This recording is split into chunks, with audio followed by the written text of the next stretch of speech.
kwa mama mjane, mama yetu Mama Kifukwe, kwa pole sana.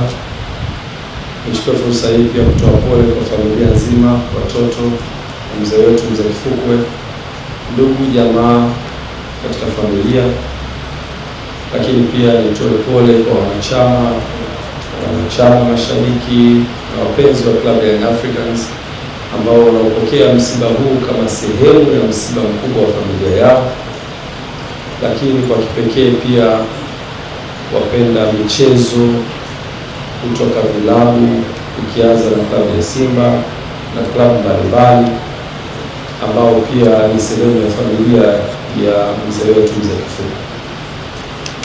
Nikushukuru sana pia kakangu Mangungu kwa kushiriki nasi.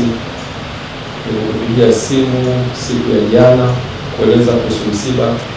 Bahati nzuri taarifa ulikuwa nazo, lakini nitakueleza kuhusu hafla hii ambayo ningetamani ushiriki, na kwa ratiba zako umetoka nyumbani, na maanisha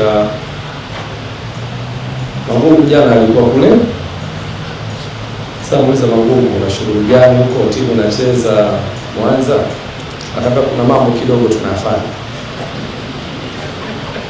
Ni jambo zuri, sababu shoti unazopigwa sio ndogo.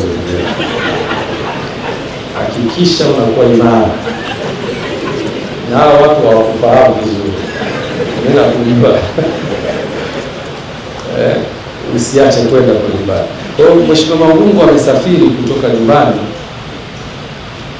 na ameweza kushiriki nasi hapa leo. Ni heshima kubwa sana na tunamshukuru sana.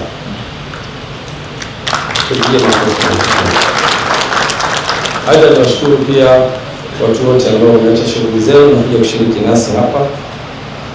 Kwa upande wetu kama klabu ya Young Africans, huu ni msiba mkubwa sana kwetu. Msiba ambao una historia kubwa na klabu yetu.